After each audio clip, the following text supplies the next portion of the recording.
Hey, everybody. This is Matt, and welcome to our first of, who knows, Sober Dad Sunday. My name is Matt Kelly. Most of y'all probably know who I am because we're friends on social media or things like that. Uh, First things first, respond to a couple of questions I've got over the last few days. This chat is for anybody. You do not have to be a sober person or someone in recovery. You do not have to be a dad. Heck, you don't even have to be viewing this on Sunday, although that is when it is live. This is for anybody who just wants to join in, see what's up. My plan for this, at least each week for a while, is I'm going to offer just a brief reflection, and then I'm going to respond to any questions or things that are going on. I'm doing this simultaneously on Facebook and YouTube through a thing called Restream. I'm going to see how I can look at comments and things of that nature through those platforms. We'll see how this goes. I have no idea. For those that do know or maybe don't know me, my name is Matt Kelly. I'm a dad. I'm also a recovering alcoholic. I have been, as of tomorrow, I will be sober for 2 years, which I'm very proud of because that is really and truly one day at a time. And my kids were my initial motivation for getting sober. I have discovered many other reasons as I've gone along. That's one of the benefits of recovery. But at the center of this still remains my family because of all the things I do in my life, of all the hats I wear, being a dad is by far the most important one to me. I decided to do this because, well, that's a good question too. Just kind of this nudging for a while. And on the most practical level, my career the last 25 years has been communicating with people, either through one-on-one communication, speaking to groups, writing in various platforms. I met this pastor, see some of the gear over my shoulder. Currently, my ministry is as a chaplain for a hospice company. I hang out with people and their families that are facing the end stages of life, but communicating with people and being present with people is what I've done for a very long time, even before I started getting paid for it. So, um, just kind of continuing that now. All that by way of prologue. I'll start with my reflection for this week. Um, as I said before, I got sober 2 years ago, starting tomorrow. And going through that journey is a long one. It's complicated, and not drinking is just really the first step. Then you have to start digging into your own life, your own past, your relationships to figure out why on earth you got to the place that you got. I had to dig in to find out why on earth I got to the place that I got. And it's not a straight line journey. I would wake up each day knowing that I successfully not drank the day before, but other things were a mixed report card. Sometimes I fall back into old habits, old ways of relating, particularly having resentments toward other things, and some of those days when things got stressful, when it was not easy, and I wondered, damn it, is this making any difference whatsoever? Like I know what's going on with me because of what I'm choosing to do every day, but my motivation was primarily for other people because when I was in the heaviest part of my drinking, I didn't give a shit about me. I was pathetic drunk. I didn't care. I did it for other people, and I would wonder, geez, does this make a difference? Does anybody notice? Thankfully, I have a sponsor and friends and people in meetings that I go to, or just people that aren't in recovery but are just like really smart, who will tell me things like, they notice more than you think they do. And you'd be surprised by the power of example.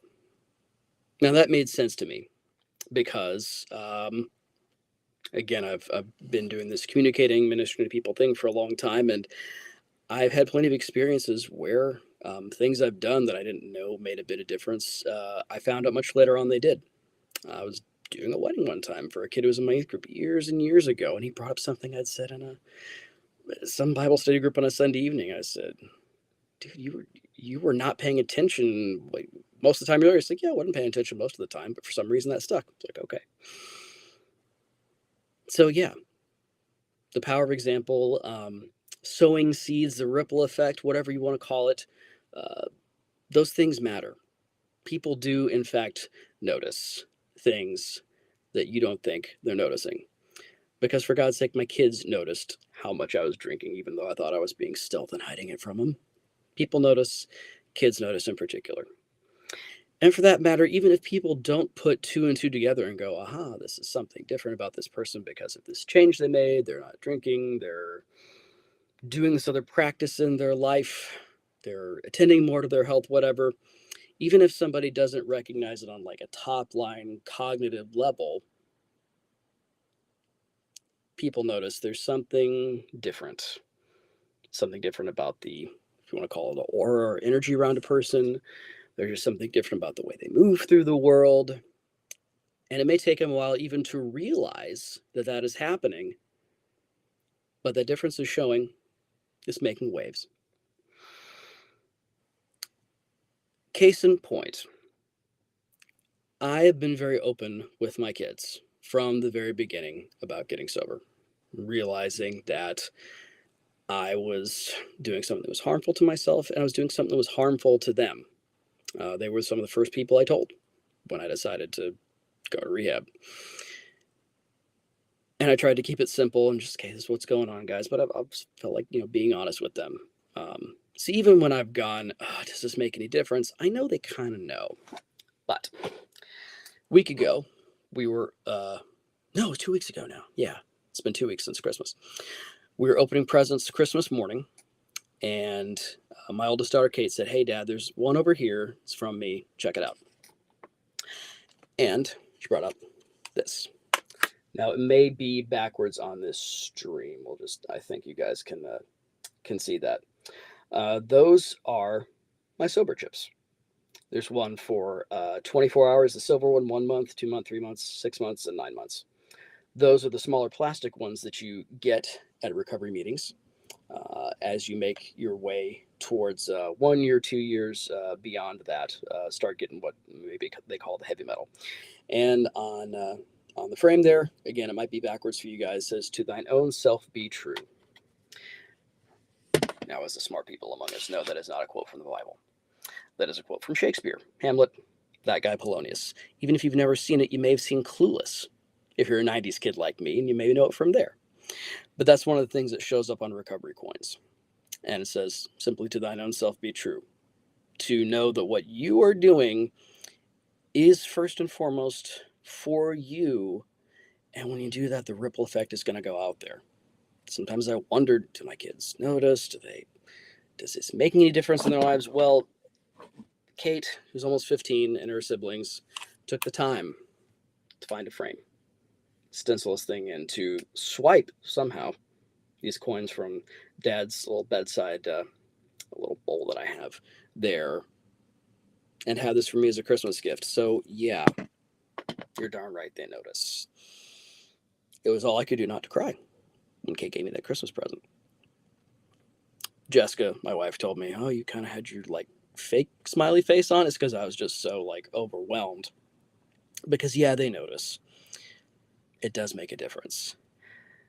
So I want to tell you guys out there, whatever it is you're trying to do as you're fighting the daily struggle of life, whether you are dealing with a substance abuse issue, like I was, and I still fight every day, whether you're just trying to be the best person you can for your kids or your spouse or just the people around you, or heck, maybe even you're trying to just be the best person you can for you, it makes a difference. Little things day by day may not make the biggest impact that you can see right away, but it makes a difference. Keep investing the time, keep investing the energy. The ripple effect really does work. Maybe you get a frame someday with these things. Maybe you don't. I don't know. But I know it matters. I know that you matter. And I'm finally able to say, in a lot of ways, that I know that I matter. And if you know me, you know how hard that has been for me to say, let alone believe. It matters. It makes a difference. Keep trudging on, folks.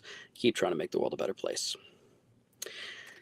That's my reflection for today, for this week. I'm going to click over my pages either to Facebook or YouTube to see if people are making any comments or throwing up any questions right now. So, again, please be patient with me for a second here.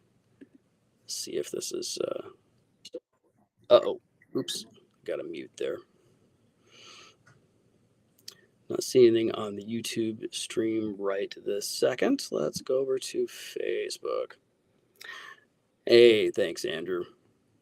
You matter too, my friend.